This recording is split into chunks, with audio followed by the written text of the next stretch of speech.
아들은 눈물을 흘리며 아프고 밥 사 먹을 돈도 없다고 전화했습니다. 저는 마지막 남은 돈을 챙겨 뜨거운 국을 들고 아들에게 달려갔지만 아파트에 들어서자 전화기 너머로 들려오는 그의 즐거운 웃음소리에 눈앞이 캄캄해지는 진실 앞에서 얼어붙고 말았습니다. 안녕하세요, 애청자 여러분. 함께 해주셔서 감사합니다. 이런 이야기를 좋아하신다면 채널을 구독하고 좋아요를 눌러주세요. 어느 나라에서 제 이야기를 듣고 계신지 정말 궁금합니다. 댓글로 남겨주세요. 즐겁게 들어주시길 바랍니다. 이야기의 시작. 제 인생은 오랫동안 폭포나 급류 없이 잔잔한 강물처럼 흘러갔습니다. 저는 낡은 레이스 커튼 사이로 스며드는 첫 햇살과 함께 잠에서 깹니다. 일주일 내내 빵을 굽지 않았음에도 바닐라와 계피 향이 나는 커튼입니다. 그 냄새들은 이 낡은 아파트의 나무 바닥과 안락의자천에 깊이 배어 있습니다. 이것은 제 과거의 냄새, 제 유일하고 이루지 못한 꿈의 냄새입니다. 동네 길모퉁이에 저만의 작은 빵집을 차려 갓 구운 빵과 과자 냄새가 풍기는 곳. 하지만 인생은 다르게 흘러갔습니다. 남편은 일찍 세상을 떠나 어린 민준이와 저만 남겨두었고 그 꿈은 다시는 입지 않을 명절 한복처럼 조심스럽게 접혀 마음 가장 깊은 곳 장롱 선반에 넣어졌습니다. 오늘은 국민연금이 나오는 날입니다. 저는 매끄럽고 시원한 주방 식탁에 앉아 지폐를 몇 묶음으로 나눕니다. 이건 월세 낼 돈, 이건 약값. 요즘 심장이 자꾸 말썽을 부립니다. 이건 쌀과 채소, 가장 필요한 것들을 살 돈. 그리고 여기 가장 큰 묶음은 민준이를 위한 것입니다. 언제나 민준이를 위한 것이죠. 가슴속이 익숙하고 달콤하게 저려왔습니다. 제 아들, 이제 35살의 어엿한 남자이고 아내 지혜와 가정을 꾸렸습니다. 하지만 제게는 여전히 영원히 무언가 부족한 우리 민준이입니다. 차가 고장나거나 회사에서 보너스가 밀리거나 지혜에게 급하게 새 구두가 필요하거나 그들에게는 항상 긴급 상황이 있었습니다. 저는 불평하지 않았습니다. 어머니가 자식을 도우면서 어찌 불평할 수 있겠습니까? 저는 아무 생각 없이 주었습니다. 제 자신은 허리띠를 졸라매고 설탕 없이 차를 마시고 감자 하나만 넣고 국을 끓이면서도 제 아들이 굶지 않는다는 것을 알았습니다. 그들의 감사는 항상 조금 서둘렀습니다. 고마워요, 엄마. 덕분에 살았어요. 민준이는 수화기에 대고 그렇게 말하고는 바로 자기 일로 돌아갔습니다. 지혜는 느낌표 3개와 하트 이모티콘이 담긴 메시지를 보내곤 했습니다. 저는 서운하지 않았습니다. 그들은 그들만의 빠르고 현대적인 삶이 있으니까요. 늙은 어머니 앞에서 격식을 차릴 시간이 없겠죠. 중요한 것은 그들이 잘 지낸다는 것입니다. 저는 돈을 다시 한번 세어 보았습니다. 제 식비로 남겨둔 묶음에서 가장 큰 오만 원권 지폐를 꺼내 아들을 위한 돈에 더했습니다. 괜찮아, 나는 버틸 수 있어.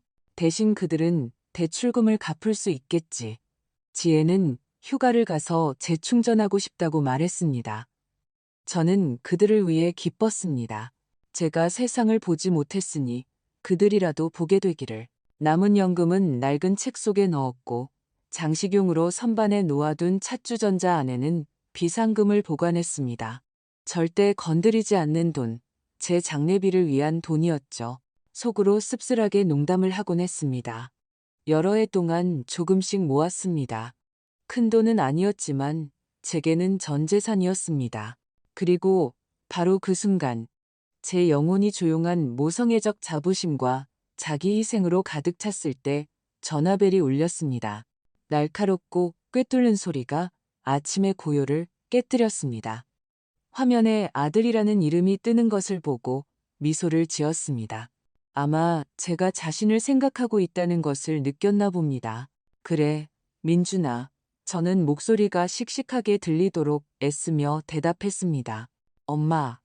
수화기 저편에서 들려오는 목소리는 쉬어 있었고 억눌린 울음이 가득했습니다. 엄마, 상황이 너무 안 좋아요. 제 심장은 차가운 덩어리처럼 오그라들었습니다. 돈과 평온에 대한 모든 생각이 순식간에 사라졌습니다. 무슨 일이니, 아들아? 무슨 일이야? 어디야? 집이에요. 너무 아파요. 열이 펄펄 나요. 밤새 한숨도 못 잤어요. 머리가 깨질 것 같아요.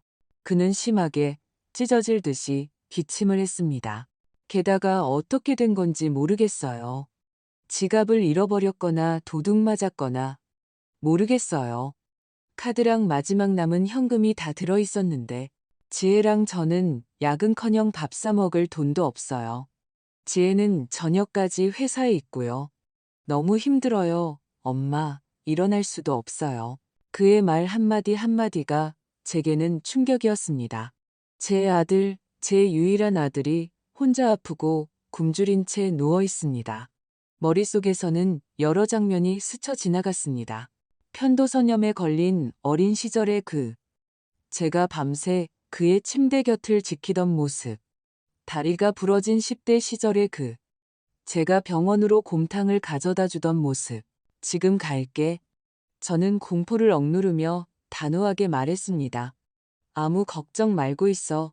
내가 다 가져갈게. 고마워요, 엄마. 그는 속삭이고는 다시 기침을 했습니다. 저는 수화기를 내려놓았습니다. 울거나 한탄할 시간이 없었습니다.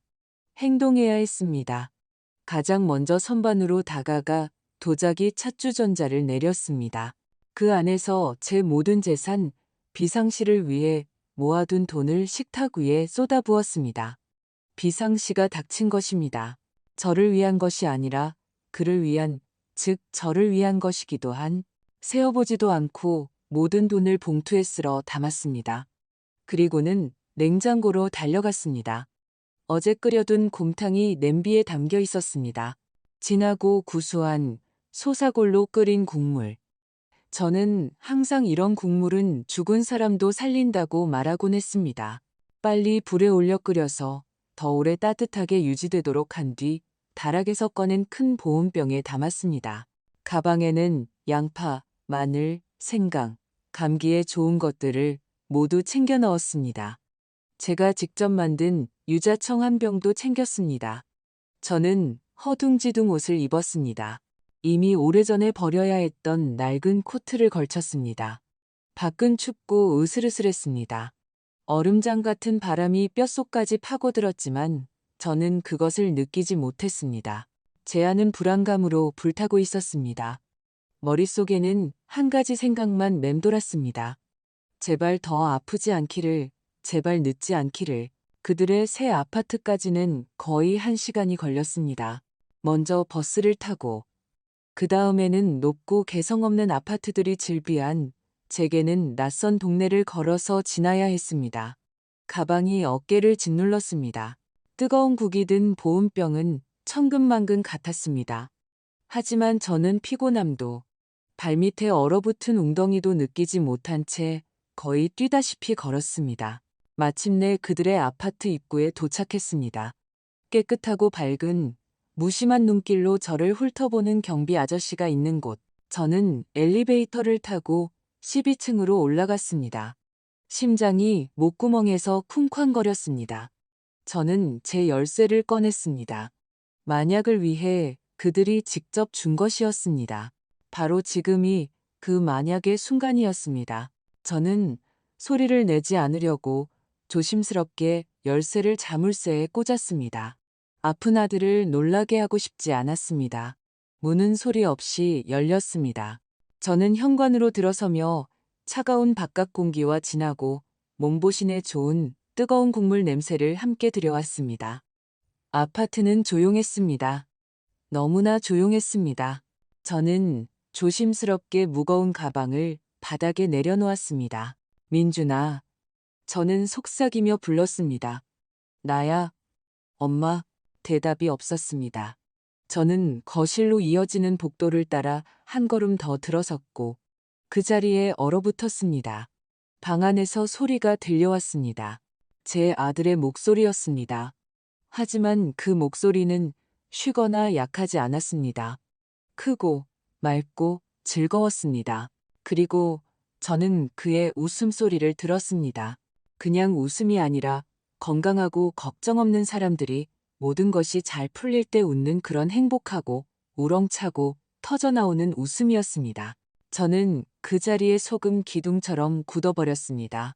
폐 속의 공기가 다 빠져나갔지만 웃음소리는 계속해서 방 안에서 흘러나와 아파트를 채우고 제 머릿속을 채우며 불안과 사랑, 연민을 모두 밀어냈습니다. 그것은 경종처럼 제 귀를 때렸습니다. 그리고 제 아들의 그 명랑하고 즐거운 웃음소리 속에서 저는 귀가 먹먹해질 만큼 끔찍한 진실을 들어버렸습니다. 그리고 그때 저는 그 말들을 들었습니다. 제 안에 구멍을 뚫는 듯한 말들이었습니다. 그리고 그 구멍으로 얼음장 같은 바람이 몰아쳐 제 안의 모든 온기, 모든 생명력을 앗아가는 듯 했습니다. 완전히 속아 넘어오셨어. 민준이는 수화기에 대고 말했고 그의 목소리에는 환희가 넘쳤습니다. 응, 지혜야, 응. 돈은 우리 주머니에 들어온 거나 마찬가지야. 계약금은 확보됐어. 최 대표님께 내일 당장 첫 입금분을 보낼 수 있게 됐어. 세상이 좁아졌습니다. 그것은 한 점으로 제 가슴 속에 울리고 꿰뚫는 공허함으로 무너져 내렸습니다. 창밖의 도시 소음, 벽에 걸린 시계의 똑딱거리는 소리, 제 자신의 숨소리, 모든 것이 사라졌습니다. 오직 그 말들만 남았습니다. 계약금, 최 대표님, 속아 넘어왔다. 제 손에 들린 뜨거운 보온병이 갑자기 견딜 수 없이 차갑게 느껴졌습니다. 그 온기는 더 이상 제게 닿지 않았습니다. 그것은 제 안에서 저를 얼어붙게 만든 얼음을 뚫고 들어올 수 없었습니다.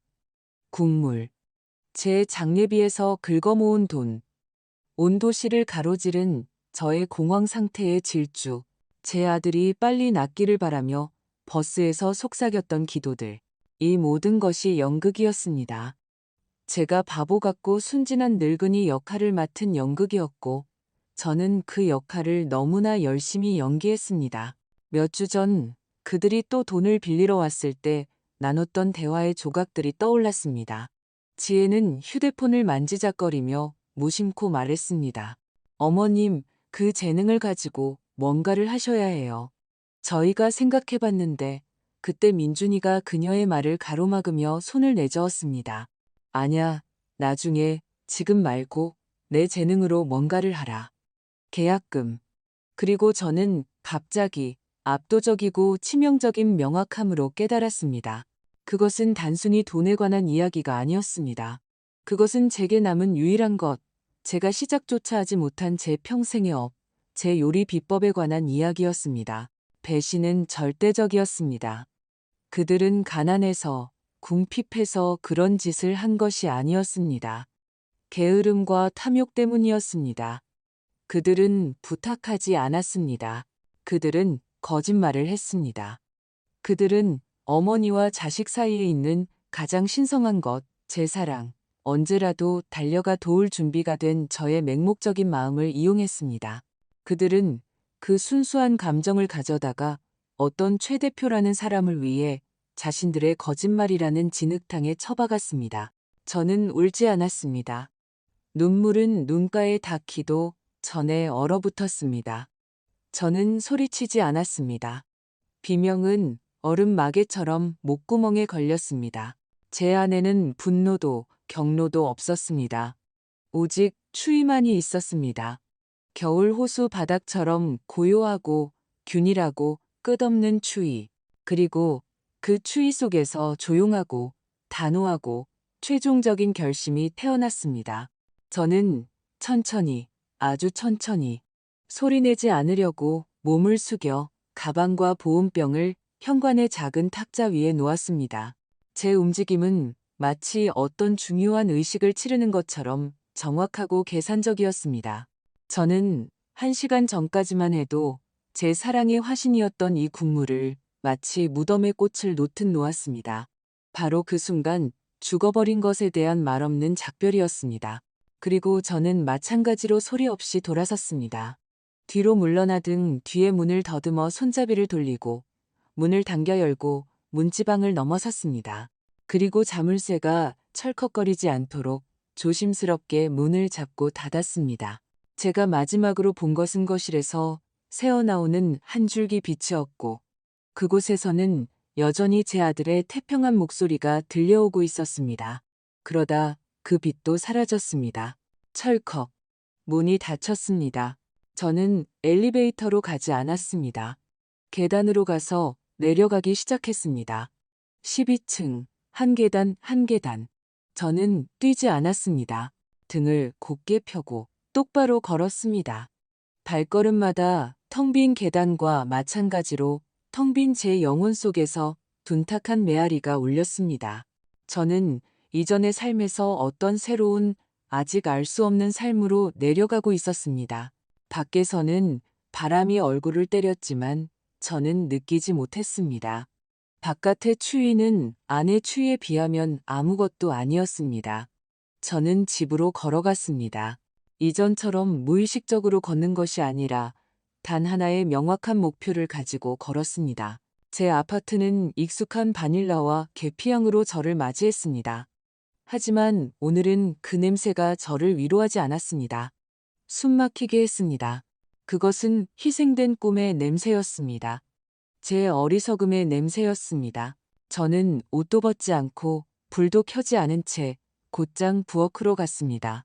가스레인지 위에 높은 찬장으로 의자를 끌어다 놓고 흔들리지만 단호하게 그 위에 올라섰습니다. 그리고 곡물 단지와 소금 봉지들 넘어 가장 멀고 먼지 쌓인 위쪽 선반 구석으로 손을 뻗었습니다. 제 손가락이 찾고 있던 것을 더듬어 찾았습니다. 낡은 삼배 수건에 쌓인 물건이었습니다. 저는 조심스럽게 그것을 꺼냈습니다. 그것은 책이었습니다. 제 책. 아버지가 제게 만들어주신 낡은 가죽 장정의 두꺼운 공책. 표지에는 오래전에 새겨진 김영자의 요리 비법이라는 금박 글씨가 희미해져 있었습니다. 저는 의자에서 내려와 식탁에 앉았습니다. 수건을 펼치고 매끄럽고 시원한 가죽 표지를 손가락으로 쓸었습니다.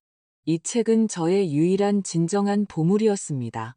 그 안에는 단순한 요리법이 아니라 삶이 담겨 있었습니다. 반죽을 느끼는 법을 가르쳐 주신 할머니의 삶, 꿀케이크의 비법을 전수해 주신 어머니의 삶, 제 자신의 삶 수년간의 실험, 이상적인 비율, 이상적인 온도, 이상적인 맛의 조화를 찾기 위해 지새운 잠 못 이루는 밤들. 모든 페이지는 제 빽빽한 글씨로 채워져 있었고 여백에는 메모가 기름과 밀가루 얼룩이 묻어 있었습니다. 그것은 밀가루와 설탕, 향신료의 언어로 번역된 제 영혼이었습니다. 그들은 이것을 가져가려 했습니다. 단순히 파는 것이 아니라 훔쳐서 제 본질, 제 핵심을 뜯어내어 어떤 최 대표라는 사람에게 넘겨주려 했습니다. 그 사람은 제 비법을 개성 없는 대량 생산품으로 만들어버릴 테죠. 저는 책을 바라보았고 제 안의 추위가 형태를 갖추기 시작했습니다. 그것은 강철로 제가 평생 가져본 적 없는 것 같은 척추로 변하고 있었습니다. 저는 일어서서 조심스럽게 책을 다시 수건에 싸서 낡은 장바구니에 넣었습니다. 그 안에는 제 신분증도 함께 넣었습니다. 그 외에는 아무것도 없었습니다. 저는 남은 낮과 밤새도록 안락의자에 앉아 어둠을 응시했습니다. 잠들지 않았습니다. 생각하지 않았습니다. 그저 아침을 기다렸습니다. 그리고 아침이 되어 옆 동네 은행이 문을 열자마자 저는 첫 번째 손님이었습니다. 어리고 젊은 여직원은 졸리고 무관심하게 제 말을 듣고 서류를 작성하고 저를 개인금고실로 안내했습니다. 무거운 격자문이 윙소리를 내며 열렸습니다. 우리는 금속과 돈 냄새가 나는 조용하고 차가운 방으로 들어갔습니다. 여직원은 긴 열쇠로 제 금고를 꺼냈습니다. 작은 금속 상자. 저는 그것을 열고 망설임 없이 꾸러미를 차가운 바닥에 놓았습니다. 그리고 금고를 닫았습니다. 여직원은 그것을 제자리에 밀어 넣었습니다. 철커덕하는 소리가 그 고요함 속에서 귀가 먹먹할 정도로 크게 울려 퍼졌습니다. 그것은 과거를 단절하며 닫히는 감옥 문소리 같았습니다. 저는 은행 밖으로 나왔습니다. 햇살은 밝았지만 따뜻하지 않았습니다. 제 영혼에는 안도감도 통쾌함도 없었습니다. 오직 고요와 공허함만이 있었습니다. 하지만 그것은 더 이상 절망의 귀청이 터질 듯한 공허함이 아니었습니다. 그것은 깨끗하고 맑은 백지와 같은 공허함이었습니다. 그리고 아주 오랜 세월 만에 처음으로 저는 그 위에 무엇을 쓸지 몰랐습니다. 하지만 펜을 쥘 사람이 누구인지는 정확히 알고 있었습니다. 저는 집으로 돌아왔고 수년 만에 처음으로 아무것도 느끼지 못했습니다. 미래에 대한 두려움도 과거에 대한 씁쓸함도 없었습니다. 오직 침묵만이 있었습니다. 저는 특별한 날을 위해 아껴두었던 진짜 원두 커피를 내렸습니다. 아무래도 그 특별한 날이 온 것 같았습니다. 창가 안락의자에 앉아 창밖으로 흐르는 평범한 도시의 삶을 바라보았습니다. 차들, 사람들, 창틀 위에 비둘기들. 세상은 변하지 않았습니다. 제가 변했습니다. 어제 하루 종일 전화는 울리지 않았고 그 침묵은 어떤 말보다도 웅변적이었습니다. 아마도 그들은 돈을 찾고 어머니는 잠시 진정하도록 내버려둬도 된다고 결정했겠지요. 오늘 정오가 지나 다시 전화가 울렸습니다. 저는 화면에 뜨는 아들이라는 글자를 보며 제 안에서 익숙한 따뜻한 설렘 대신 차갑고 무거운 강가의 돌멩이 같은 것이 올라오는 것을 느꼈습니다. 전화벨이 거의 끊어질 때까지 기다렸다가 수화기를 들었습니다. 여보세요. 저는 말했습니다. 목소리는 감정 없이 평탄했습니다. 낯선 목소리였습니다. 엄마, 무슨 일이에요? 민준이의 목소리에는 어제의 아픈 기색은 전혀 없었습니다. 계획이 틀어진 사람처럼 잘 숨기지 못한 짜증만이 묻어났습니다. 어제 오셨다가 그냥 가셨더라고요. 국은 두고 가셨던데 기다렸는데 저는 침묵했습니다. 무슨 말을 할 수 있었을까요? 제가 당신 현관에 서서 당신이 나를 이긴 승리를 축하하는 소리를 들었다고? 당신의 즐거운 웃음소리가 내 심장을 찢어놓았다고? 삐치셨어요? 그가 말을 이었고 조급한 기색이 점점 더 뚜렷해졌습니다. 엄마, 무슨 애들 장난도 아니고 뭐가 잘못됐으면 그냥 말을 하면 되잖아요. 삐쳤다고. 얼마나 간단하고 편리한 말인가. 그들의 세상에서는 모든 것이 설명되는 단어였습니다. 엄마가 삐쳤다. 입을 삐죽 내밀었다. 잠시 그러다 말겠지. 그러면 모든 것이 제자리로 돌아올 것이다. 언제나 그랬으니까요. 저는 그의 무관심을 꾸짖고 전화 좀 자주 하라고 한숨을 쉴 수 있었습니다. 그러면 그가 와서 저를 껴안고 우리 엄마라고 부르면 저는 녹아내렸습니다. 저는 모든 것을 용서했습니다. 왜냐하면 그는 제 아들, 제 유일한 아들이니까요. 일이 있었어. 저는 여전히 평탄하고 무미건조한 목소리로 대답했습니다. 수화기 저편에 침묵이 흘렀습니다. 그는 이런 대답을 예상하지 못한 것 같았습니다.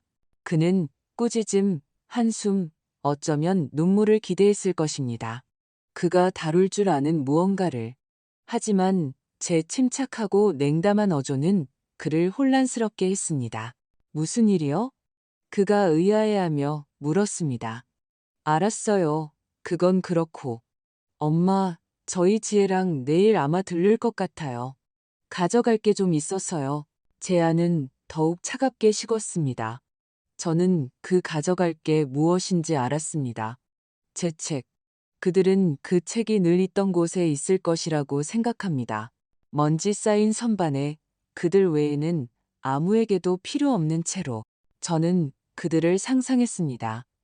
그들이 자신들의 열쇠로 자신감 있고 만족스러운 표정으로 제 아파트에 들어오는 모습.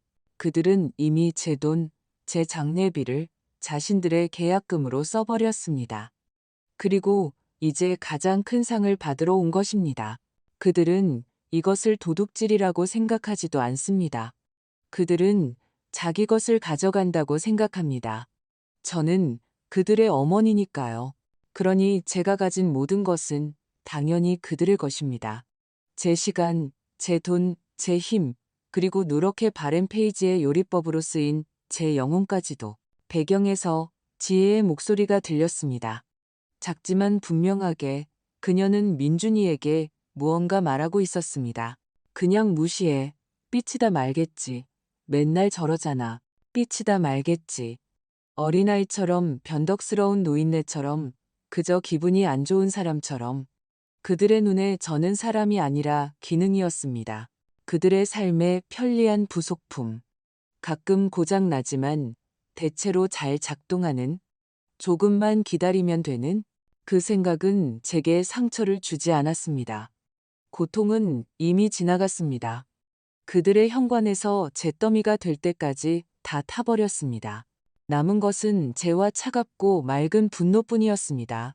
소리치고 그릇을 깨는 그런 분노가 아니라 조용하고 집중된 분노. 힘과 명철한 정신을 주는 분노였습니다. 그들은 저를 모릅니다. 그들은 저를 알려고 한 번도 노력하지 않았습니다. 그들은 그들이 보고 싶은 것, 거절하지 못하고 모든 것을 용서하는 엄마만 보았습니다. 그들은 그들에게 빵을 구워주고 양말을 꿰매주던 그 여자가 한때는 밤에 잠도 못 이룰 정도로 자신의 빵집을 열렬히 꿈꿨다는 것을 상상도 못했습니다. 그들은 그녀가 프랑스 제빵사들에 관한 책을 읽고 아무에게도 맡기지 않은 자신만의 요리법을 비밀리에 개발했다는 것을 몰랐습니다. 그들은 그녀에게서 마지막 남은 것을 빼앗으려 할 때 그녀가 무엇을 할 수 있는지 몰랐습니다. 그래, 저는 수화기에 대고 말했습니다. 들르렴. 잘 됐네요. 민준이는 위기가 지나갔다고 느꼈는지 기뻐했습니다. 그럼 내일 봐요. 사랑해요, 엄마.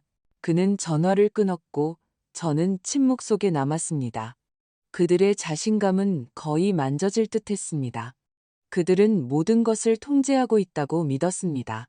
그들은 돈을 얻었습니다. 그들은 내일 책을 얻을 것이라고 확신합니다. 최 대표님은 요리법을 받을 것이고 저는 삐친 채로 좀 있다가 진정하고 계속해서 그들에게 국을 끓여주고 연금을 넘겨줄 것입니다. 저는 천천히 일어나 거울로 다가갔습니다.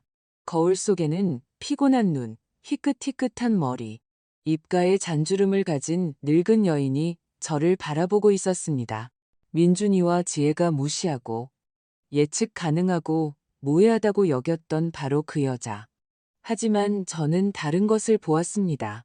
저는 그 눈에서 빛을 보았습니다. 눈물도 원망도 아닌 강철처럼 단단한 새로운 무언가를. 그들은 실수를 저질렀습니다. 그들은 양과 놀고 있다고 생각했습니다. 그들은 한 가지를 간과했습니다. 가장 순한 양이라도 구석으로 몰아넣고 유일하게 가진 것을 빼앗으려 하면 늑대의 이빨이 돋아날 수 있다는 것을. 그들의 계산착오는 저를 속였다는 것이 아니라 제가 이해하지 못할 것이라고, 제가 제 사랑에 눈이 멀어 진실을 얼굴에 들이밀어도 보지 못할 것이라고 믿었다는 점입니다. 그들은 저를 과소평가했고 그 과소평가는 그들에게 아주 비싼 대가를 치르게 할 것입니다. 내일 그들이 올 것입니다. 그들은 제 아파트를 돌아다니며 찬장을 들여다볼 것입니다. 그들의 자신감은 당혹감으로, 그 다음엔 짜증으로, 그리고 그 다음엔 두려움이 찾아올 것입니다. 순종적인 꼭두각시가 갑자기 줄을 끊어버린 것에 대한 두려움. 그리고 그것은 단지 시작일 뿐일 것입니다. 제 대답의 시작. 조용하고 침착하고 비명이나 히스테리 없는 저는 그들에게 복수하지 않을 것입니다. 저는 단지 제 것을 되찾을 것입니다. 제게 당연히 속한 모든 것을. 그리고 아마도 제 인생부터 시작할 것입니다. 저는 천천히 찻잔을 받침에 내려놓았습니다. 도자기가 부딪히는 소리가 찾아온 침묵 속에서 귀가 먹먹할 정도로 크게 들렸습니다. 경희 씨는 저를 바라보았고 그녀의 똑똑하고 통찰력 있는 눈에서 저는 동정이 아닌 오히려 혹독한 확인을 보았습니다. 제가 스스로 구축한 세상이 종이로 만든 무대장치에 불과했다는 확인. 나 가볼게, 경희야. 저는 일어나며 조용히 말했습니다. 다리에 힘이 풀렸지만 억지로 똑바로 섰습니다. 고마워. 아니, 잠깐만. 그녀는 제 팔꿈치를 잡았습니다. 그녀의 소나기는 강하고 단단했습니다. 너 혼자 아니야. 우리 같이 방법을 찾아보자. 저는 힘없이 고개를 저었습니다. 우리라니 얼마나 잊고 지냈던 따뜻한 단어인가. 하지만 지금은 혼자여야만 했습니다. 이 새로운 진실의 깊이를 온전히 깨닫기 위해 제 아파트의 침묵 속으로 걸어가야 했습니다. 단순한 속임수, 단순한 도둑질이 아니라 차갑고 법적으로 형식화된 계산. 몇 년 전 심장마비 후에 병원에서 서명했던 위임장. 민준이의 보살핌에 눈물을 흘리며 감사했던 그 서류가 그들의 손에 든 무기가 되었습니다. 제 인생을 훔치기 위한 무기. 집으로 가는 길은 안개 속 같았습니다. 익숙한 거리를 걸었지만 알아보지 못했습니다.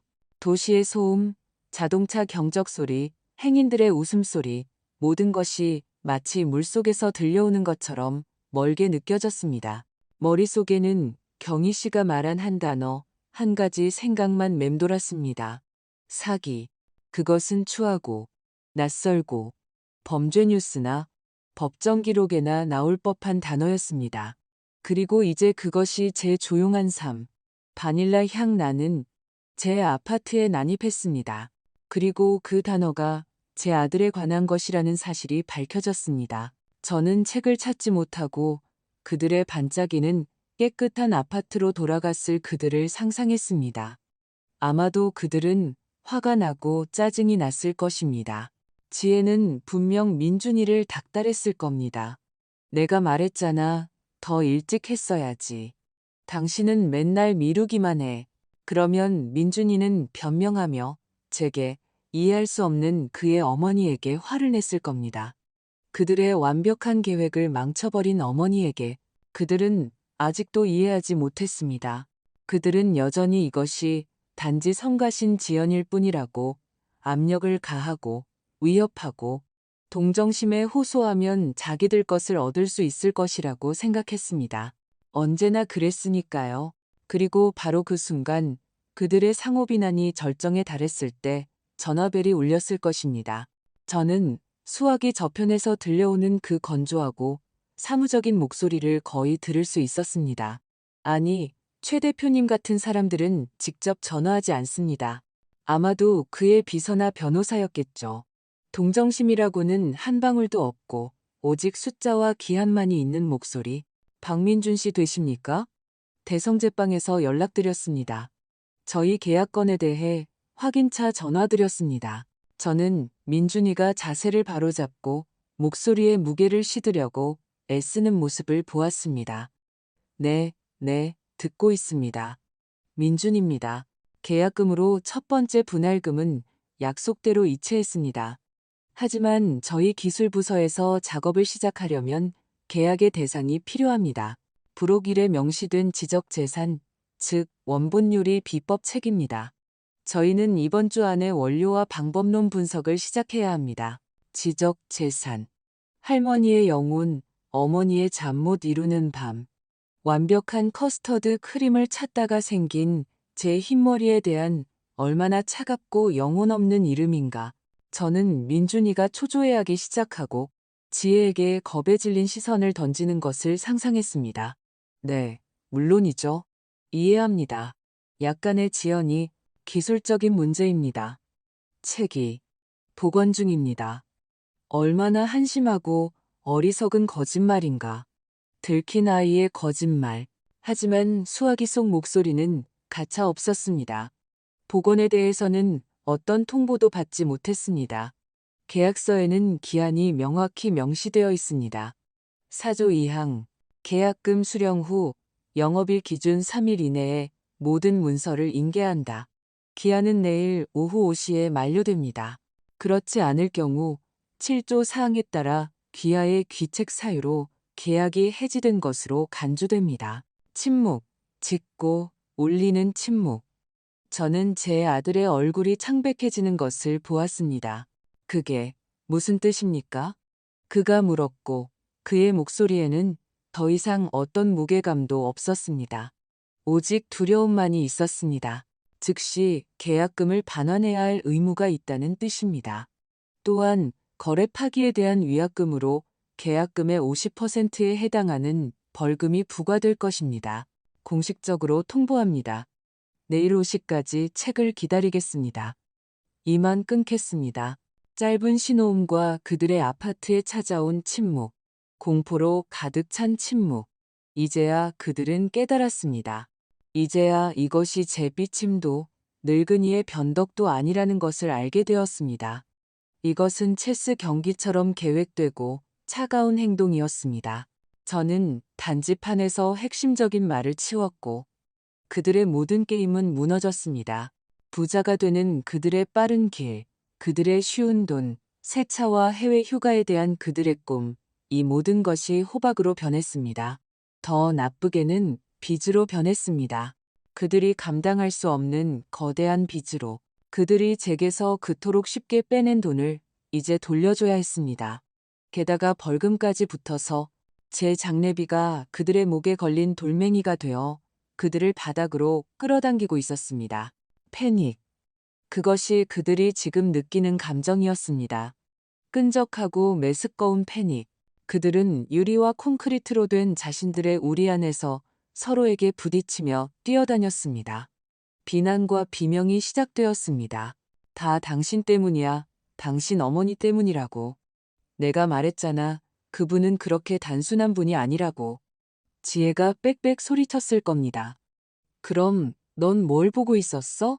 대성제빵 아이디어는 네가 낸 거잖아. 민준이가 맞받아쳤을 겁니다. 그러다 그들의 분노와 두려움은 그들이 생각하기에 유일하게 올바른 출구를 찾았을 것입니다. 모든 것이 제 탓이었습니다. 감히 제 재산을 제 마음대로 처분한 그들의 미래를 망친 저는 아파트에 들어와 문을 걸쇠로 잠갔습니다.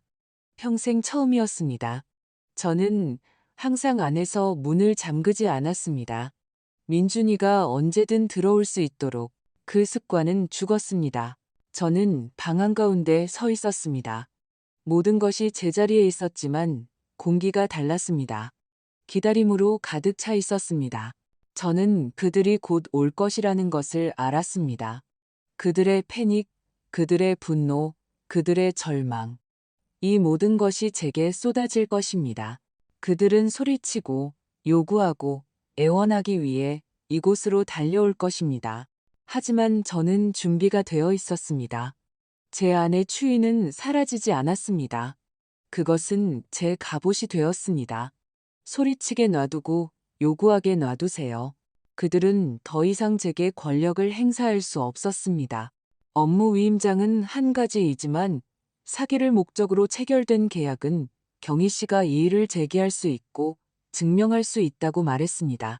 그들의 세계는 무너지고 있었고 제 세계는 이제 막 시작되고 있었습니다. 낡은 삶의 폐허 위에서 이 작은 아파트의 침묵 속에서 저는 수년 만에 처음으로 발밑에 단단한 땅을 느꼈습니다.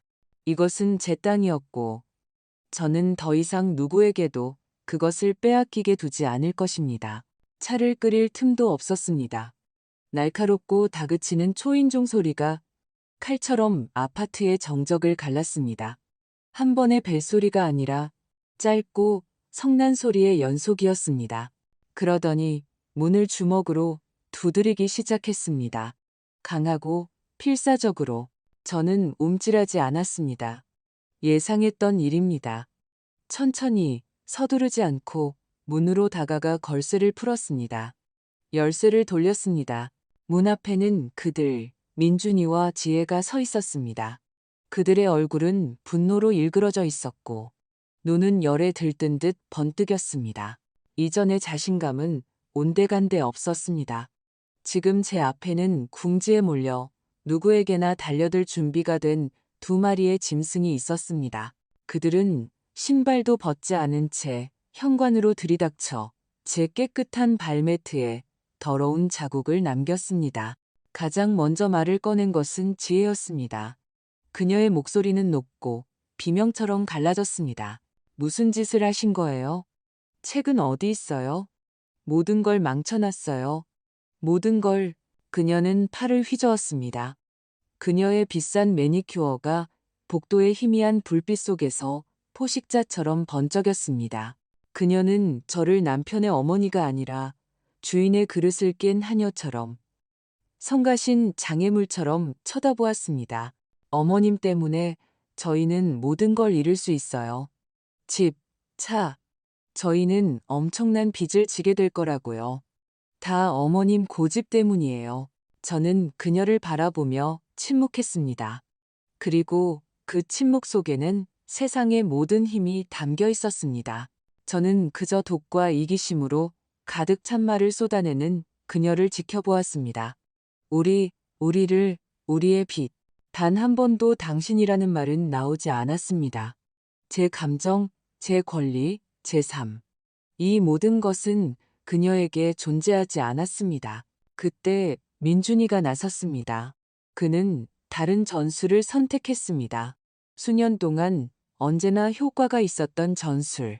그는 동정심, 모성애에 호소하기로 결정했습니다. 엄마. 그가 책망하고 서운한 듯한 목소리를 내려고 애쓰며 시작했습니다. 어떻게 그러실 수가 있어요? 저는 다 엄마를 위해서 한 일이에요. 엄마 노후를 보장해 드리려고 부족함 없이 지내시게 하려고요. 저희가 새 아파트도 사드리고 여행도 다니셨을 텐데 저는 가족을 위해서 최선을 다하고 싶었어요. 가족. 그들이 이 단어에 얼마나 끔찍하고 왜곡된 의미를 부여하고 있는지, 그들에게 가족이란 다른 사람들의 편안함을 위해 한 사람이 자신을 희생하는 것이었습니다. 그리고 그 사람은 언제나 저여야만 했습니다. 저는 제 아들을 그토록 친숙하면서도 동시에 그토록 낯선 그의 얼굴을 바라보았습니다. 그는 정말로 자기가 하는 말을 믿는 걸까? 아니면 이것은 그저 또 하나의 마지막 필사적인 조종일까? 저는 그가 단지 혼란스러워하고 지혜의 영향력에 굴복했을 뿐이라고 믿고 싶었습니다. 하지만 제 안에 자리 잡은 차가운 명료함은 다른 말을 했습니다. 그는 공범이었고 완전한 공범이었습니다. 그는 제 얼굴에 대고 거짓말을 했습니다. 치명적인 병에 걸린 척 연기하며 제 불안한 목소리를 수화기 너머로 들으면서 동시에 제 등 뒤에서 웃었습니다. 그리고 그때 제가 말했습니다. 조용했지만 그들 둘 다 침묵하고 얼어붙을 만큼 분명하게 제 목소리는 떨리지 않았습니다. 눈물도 히스테리도 없었습니다. 오직 얼음만이 있었습니다. 그 책은 내 거야. 저는 한 단어 한 단어 또박또박 말했습니다. 저는 먼저 지혜를, 그 다음엔 민준이를 쳐다보았습니다. 표지에는 내 이름, 김영자라고 쓰여 있어. 페이지에는 내 인생이, 우리 엄마와 할머니의 인생이 담겨 있지. 너희는 묻지 않았어. 너희는 그냥 가지려고 했지. 지혜가 무언가 반박하려 입을 열었지만 저는 눈빛으로 그녀를 멈추게 했습니다. 이제는 제가 말할 차례였습니다. 넌 가족에 대해 말하는구나, 민준아. 하지만 가족은 거짓말하지 않아. 가족은 사랑과 두려움을 이용해 속이지 않아. 가족은 훔치지 않아. 누가 훔쳤다고요? 그가 폭발했습니다. 이건 사업이에요, 엄마. 엄마는 이해 못하세요. 이건 일생에 한 번 오는 기회라고요. 이건 사업이 아니야. 저도 똑같이 침착하게 대답했습니다. 저는 시선을 그에게 돌려 그의 눈을 똑바로 쳐다보았습니다. 그가 제 시선 아래에서 움츠러들고 견디지 못하고 눈을 피하는 것을 보았습니다. 넌 내가 내 건강을 생각하며 서명한 서류를 가져갔어. 신뢰를 바탕으로 한 서류를 내 등 뒤에서 비즈니스 계약을 맺는 데 사용했지. 내 것이 아닌 것을 팔기 위해서. 내 생각에 그건 사기라고 부르는 것 같구나. 그 단어가 공기 중에 떠올랐습니다. 무겁고 추하고 피할 수 없는 사기. 지혜의 얼굴이 종이처럼 하얗게 질렸습니다. 그녀는 마치 제가 그녀를 때린 것처럼 비틀거리며 물러섰습니다. 민준이는 입을 벌린 채 얼어붙었습니다. 그들은 공포에 질려 저를 바라보았습니다. 하지만 그것은 저를 위한 두려움이 아니었습니다. 그들 자신을 위한 두려움이었습니다. 그 순간 그들은 마침내 깨달았습니다. 탐욕과 자신감에 눈이 멀었던 그들의 의식에 마침내와 닿았습니다.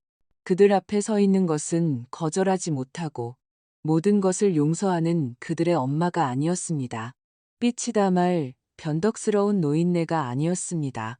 그들 앞에 서 있는 것은 그들이 배신한 여자였습니다. 그들이 마지막 남은 것을 빼앗으려 했던 여자. 그리고 그 여자는 울고 용서할 생각이 없었습니다. 그 여자는 사기라는 단어를 알았고 그것을 단지 이 조용한 아파트 안에서뿐만 아니라 다른 곳에서도 말할 준비가 되어 있었습니다. 그들의 분노는 당황으로, 당황은 두려움으로 바뀌었습니다. 그들은 발밑에 벌어진 심연을 보았습니다. 그들 자신의 탐욕이 그들을 밀어넣은 심연. 엄마, 그러시면 안 돼요. 민준이가 더듬거렸습니다. 엄마는 제 엄마잖아요. 경찰에 가진 않으실 거죠. 그는 여전히 낡은 수단에, 죄책감에, 자신이 짓밟아버린 혈연의 끈에 매달리려고 했습니다. 나는 네 엄마야. 제가 확인시켜 주었습니다. 바로 그렇기 때문에 이렇게 아픈 거야. 하지만 그렇다고 해서 나를 함부로 대학에 놔두지는 않겠어. 책은 못 가져가. 나가거라. 저는 문을 가리켰습니다. 제 자세는 차분했지만 그 안에는 화강암 같은 확고함이 있었습니다. 그들은 잠시 더 저를 바라보았습니다. 그들의 눈에서 저는 분노, 두려움, 이해 불능, 그리고 아마도 가장 깊은 곳, 어딘가에서 아주 작은 깨달음의 불꽃을 보았습니다. 그들이 무엇을 잃었는지에 대한 깨달음. 거래나 돈을 잃은 것이 아니었습니다. 그들은 저를 영원히 잃었습니다. 지혜는 콧방귀를 뀌며 먼저 돌아서서 문 밖으로 뛰쳐나갔습니다. 민준이는 망설였습니다. 그는 저를 바라보았고 그의 시선에는 필사적인 마지막 간청이 담겨 있었습니다. 그는 제가 무너져 내리고 그를 다시 부르고 울고 언제나처럼 껴안아 주기를 기다렸습니다. 하지만 저는 침묵했습니다. 저는 그저 제 새로운 차가운 시선으로 그를 바라보았고 그는 견디지 못했습니다. 그는 돌아서서 아내를 따라 나갔습니다. 문이 쾅 닫혔습니다. 저는 혼자 남았습니다. 다가가 다시 문을 걸쇠로 잠그고 등에 기대어 천천히 바닥으로 주저앉았습니다. 더 이상 힘이 없었습니다. 그동안 저를 지탱해 주던 갑옷의 금이 갔습니다. 하지만 저는 울지 않았습니다. 저는 그저 텅 빈 현관 바닥에 앉아 그들이 남긴 더러운 발자국을 바라보며 깊고 고르게 숨을 쉬었습니다. 전쟁은 끝나지 않았습니다. 저는 그것을 알았습니다.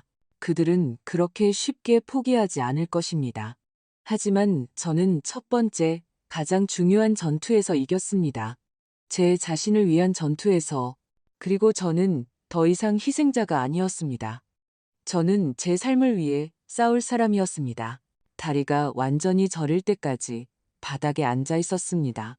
그러고 나서 일어나 가운을 털고 부엌으로 갔습니다. 울지 말고, 자신을 동정하지 말고, 단순하고 이해하기 쉬운 무언가를 해야 했습니다. 제가 가장 잘하는 무언가를. 저는 밀가루, 꿀, 달걀, 버터를 꺼냈습니다. 기적이 태어나는 바로 그 재료들, 제꿀 케이크. 할머니가 시어머니로부터 물려받아 우리 가족 대대로 작은 비법과 뉘앙스를 더하며 전해내려온 바로 그 요리법. 반죽을 다루는 일은 언제나 저를 진정시켰습니다. 녹인 꿀과 향신료 냄새가 부엌을 가득 채우며 그들의 방문 후에 남은 악취와 절망의 냄새를 몰아냈습니다. 저는 서두르지 않고 집중해서 일했습니다. 모든 동작은 수년간 연마된 것이었습니다. 이것은 단순한 요리가 아니었습니다. 명상이자 제 자신에게로 돌아가는 과정이었습니다. 그 후 며칠 동안 이상하고 긴장된 침묵이 흘렀습니다. 그들은 전화하지도 찾아오지도 않았지만 저는 이것이 폭풍전의 고요함이라는 것을 느꼈습니다. 그들은 패배를 받아들일 수 없었고 저는 그들의 다음 공격이 정면이 아니라 비겁하게 이루어질 것이라고 이해했습니다. 그게 지혜의 방식입니다. 그녀는 정면으로 돌파하지 않을 것입니다. 그녀는 음모를 꾸미고 소문을 퍼뜨리고 가장 아픈 곳, 제 평판을 공격할 것입니다. 그리고 저는 틀리지 않았습니다. 첫 번째 신호는 동네 아주머니였습니다. 그녀는 아파트 입구에서 동정적인 표정으로 저를 만났습니다. 아이고, 영자씨, 무슨 일 있었어? 그녀는 주위를 둘러보며 속삭였습니다. 어제 대개 며느리가 잠깐 들렀는데 케이크를 가져왔더라고. 당신 요리법으로 직접 구웠다고. 당신 기쁘게 해주려고 했다는데. 그런데 당신이 문도 안 열어줬다면서.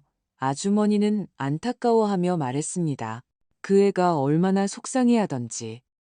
요즘 당신이 연기력이 쇠해서 손에서 다 놓치고 빵 맛도 예전 같지 않다고 하더라. 저는 그 아주머니를 바라보며 그녀의 눈에서 호기심과 묘한 고소함이 섞인 것을 보았습니다. 저는 그저 고개를 끄덕였습니다. 나이 탓이죠, 뭐. 저는 침착하게 말했습니다. 어쩌겠어요. 하지만 속은 차갑게 식었습니다. 저는 그녀의 계획을 이해했습니다. 어리석고 원시적이지만 그래서 더 역겨운 계획. 그녀는 모든 사람에게 제가 노망이 났고 제 실력은 과거의 것이며 제 요리법은 제 손에서 더 이상 쓸모가 없으니 그들이 이 유산을 구하는 것이 좋은 일이라고 설득하기로 결심한 것입니다. 그녀는 단지 제 요리법을 훔치려는 것이 아니라 제 이름까지 훔치려고 했습니다. 그러다 경희 씨에게서 전화가 왔습니다. 영자야, 나한테 손님이 좀 와 있어. 그녀는 수화기에 대고 말했고 저는 그녀의 목소리에서 강철 같은 기운을 느꼈습니다. 네, 며느리가 뭘 좀 가져왔네. 나한테만 그런 게 아니야. 카페에 동네 맛집 블로거 2명도 앉아 있는데 그 사람들한테도 자기 솜씨를 선보였더라고. 제발 와줘. 저는 이것이 절정이라는 것을, 그녀의 마지막 필사적인 수라는 것을 깨달았습니다.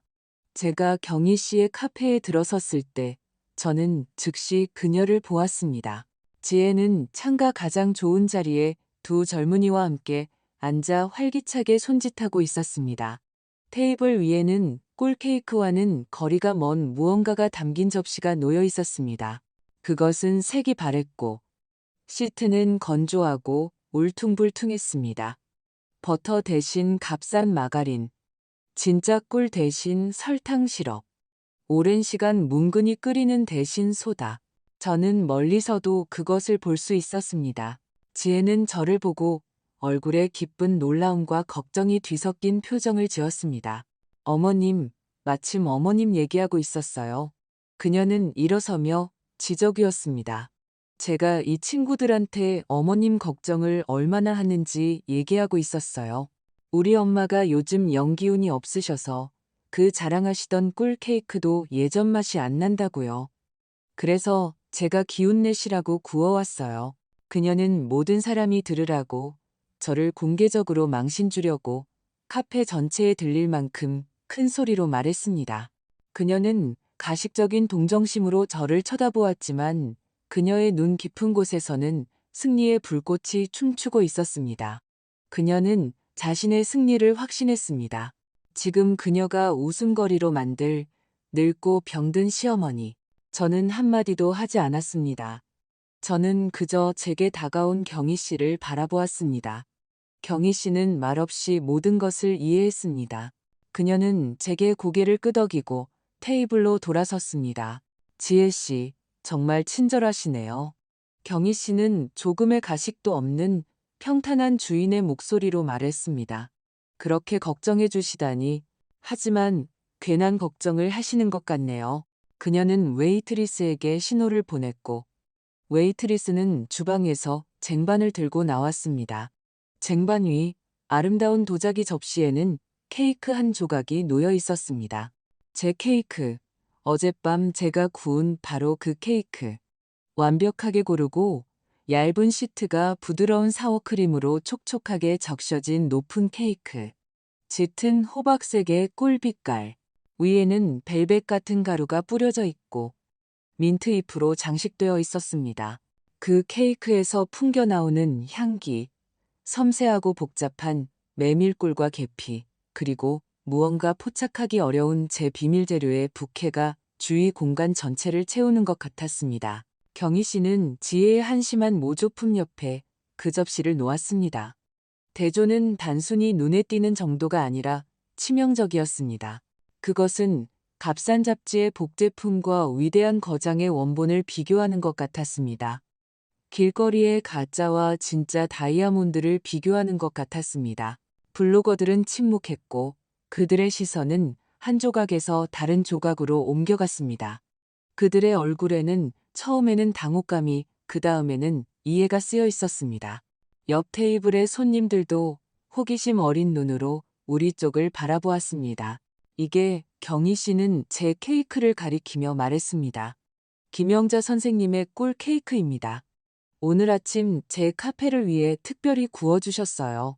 한번 맛보시고 비교해보세요. 지혜의 얼굴이 돌처럼 굳었습니다. 핏기가 천천히 그녀의 뺨에서 사라지며 창백하고 보기 흉한 얼룩을 남겼습니다.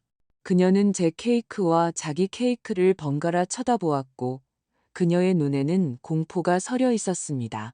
그녀는 스스로 판 함정에 빠진 것입니다. 저를 모욕하려는 욕심의 가장 중요한 것을 잊었습니다. 모조품은 언제나 원본과 구별할 수 있다는 것, 특히 전문가라면 더욱 그렇다는 것을. 카메라를 든 젊은 블로거 한 명이 포크를 들어 조심스럽게 제 케이크 한 조각을 잘랐습니다. 입에 넣었습니다.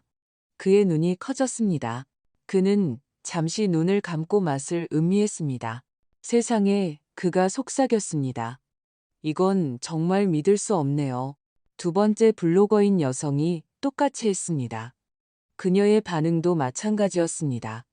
그들은 지혜를 쳐다보았고 그들의 시선에는 더 이상 흥미도 존경도 없었습니다.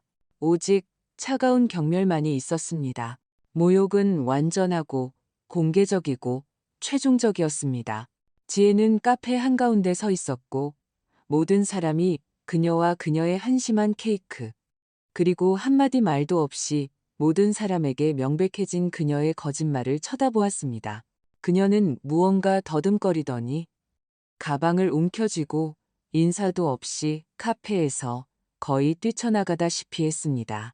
그리고 저는 남아서 오랫동안 제 안에 얼음이 녹기 시작하는 것을 느꼈습니다.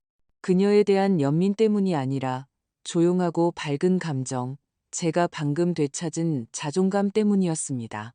저는 소리치지도 비난하지도 그녀의 수준으로 떨어지지도 않았습니다. 제 일, 제 기술, 꿀 케이크 한 조각에 구현된 제 진실이 저를 대신해 모든 것을 말해주었습니다. 그리고 그 진실은 어떤 거짓말보다도 강했습니다. 경희 씨가 다가와 조용히 제 어깨를 잡았습니다. 카페 안의 사람들이 박수를 치기 시작했습니다. 처음에는 조용히 한두 사람이, 그러다가 더 크고 자신감 있게. 그들은 제게 박수를 치는 것이 아니었습니다.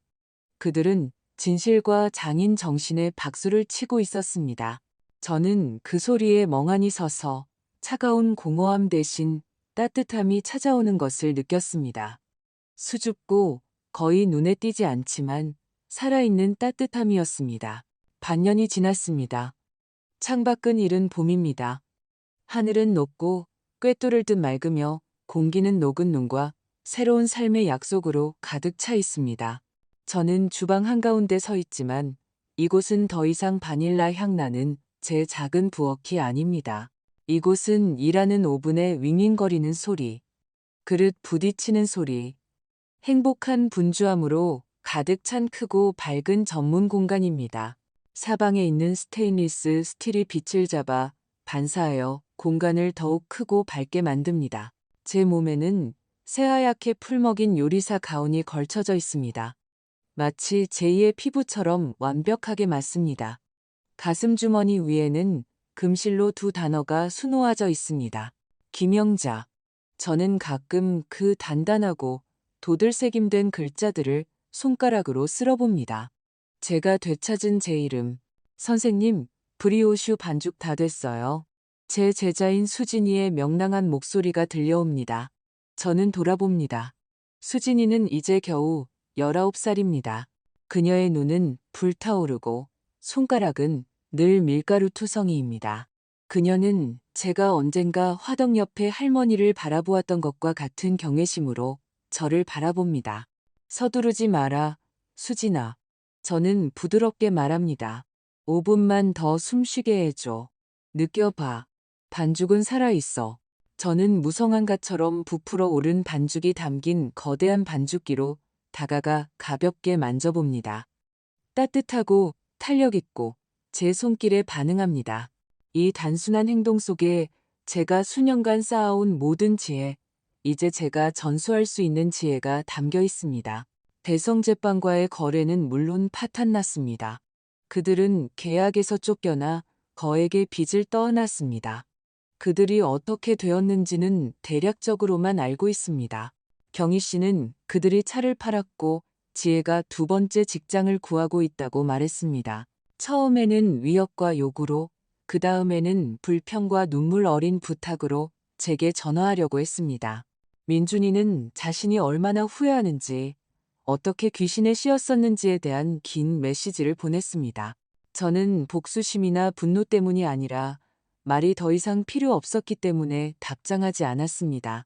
우리 사이의 다리는 제가 그의 웃음소리를 들었던 그날 잿더미가 되었고 저는 새로운 다리를 지을 생각이 없었습니다. 저는 바빴습니다. 저는 제 새로운 삶을 건설하고 있었습니다. 카페에서의 그 사건 이후 경희 씨는 말했습니다.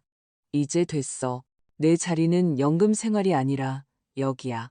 그녀는 주방 개조와 새 장비에 돈을 투자했고 저는 제 영혼과 은행 금고에서 되찾은 제 요리 비법 책을 투자했습니다. 이제 그 책은 먼지 쌓인 구석이 아니라 경희 씨 사무실의 금고에 놓여 있습니다. 그리고 우리는 잊혀진 또 다른 걸작을 현실로 만들기 위해서만 그것을 꺼냅니다. 우리 카페는 이제 경희와 영자의 식탁이라고 불리며 매일 그 문 앞에는 줄이 늘어섭니다.